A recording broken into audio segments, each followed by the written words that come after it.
হলদিয়ায় ফের প্রকাশ্যে গেরুয়া শিবিরের অন্তর্দ্বন্দ্ব। তমলুকের বিজেপি সাংসদ অভিজিৎ গঙ্গোপাধ্যায়ের হুঁশিয়ারির পরও শ্রমিক নিয়োগ সহ একগুচ্ছ দাবি নিয়ে হলদিয়া বন্দর কর্তৃপক্ষের দ্বারস্থ হলদিয়ার বিজেপি বিধায়ক তাপসী মণ্ডল।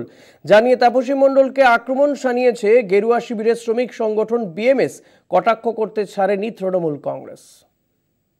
আপনাদের যে কোনো সুবিধে অসুবিধে শ্রমিক হিসেবে বা কর্মচারী হিসেবে কর্মী হিসেবে সব কিছুর দেখভাল করবে বিএমএস, ভারতীয় মজদুর। আপনারা অন্য কোনো এই ধরনের নামের কোনো সংগঠনের দ্বারা প্রতারিত হবেন না। গত 16 ফেব্রুয়ারি হলদিয়ায় আরএসএস এর শ্রমিক সংগঠন ভারতীয় মজদুর সংঘ বা বিএমএস এর কর্মী সভায় নাম না করে হলদিয়ার বিজেপি বিধায়ক তাপসী মণ্ডলকে নিশানা করেছিলেন তমলুকের বিজেপি সাংসদ অভিজিৎ গঙ্গোপাধ্যায়।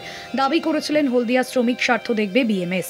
এমনকি তার দলের নেতৃত্ব স্থানীয় দু একজন যে অন্য সংগঠন করে শ্রমিকদের সাথে প্রতারণা করছে তাও সেদিন বুঝিয়ে দিয়েছিলেন তিনি। সেই ঘোষণার মাত্র 11 দিনের মাথায় শুক্রবার হলদিয়ার বিজেপি বিধায়ক তাপসী মণ্ডল কয়েকজন সঙ্গীকে নিয়ে কেন্দ্রীয় সরকারের অধীনস্থ হলদিয়া বন্দরের মূল প্রশাসনিক ভবন জহর টাওয়ারে কর্মী নিয়োগ সহ একগুচ্ছ দাবি জানাতে যান। হলদিয়ার উদ্বাস্তু ক্ষতিগ্রস্ত, তারা কোন রাজনৈতিক দল কোন কি সেটা বড় কথা নয়। বড় কথা তারা বেকার, তারা কষ্টে আছে, তাদের সেই কষ্ট লাঘব করার জন্য আমাদের লড়াই আন্দোলন। তাপসী মণ্ডলের এই চাকরির দাবি নিয়ে অবশ্য কটাক্ষ ছুড়ে দিয়েছে বিএমএস। তাদের দাবি উনি বলুক কজন বিজেপি কর্মীকে উনি চাকরি দিয়েছেন, রাতের অন্ধকারে লেনদেন করে উনি লোক ঢুকিয়েছেন। শুনুন, উনি কটা লোক ঢুকিয়েছে আগে বলুক তো। কোনো বিজেপি কর্মীকে ঢুকিয়েছেন?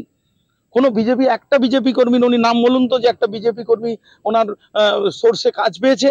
কিন্তু আমাদের কাছে খবর যে উনি এর আগে হলদিয়া বন্দরে ফায়ার ডিপার্টমেন্টে লোক ঢুকিয়েছেন এবং সেই লোক আমাদের পার্টির লোক নয়। গেরুয়া শিবিরের এই কোন্দল প্রকাশ্যে আসতেই কটাক্ষ তৃণমূলের। তাদের বক্তব্যকে লোক ঢুকিয়ে পয়সা তুলবে এই নিয়ে ওদের প্রতিযোগিতা চলছে। ওনাদের শুধু একটাই কথা যে আমি বিধায়ক, আমাকে কিছু চাকরির কোটা দাও, ম্যানেজমেন্টের কাছে যাচ্ছে এবং কিছু টাকা পয়সা নিয়ে লোকজন ঢুকাচ্ছে।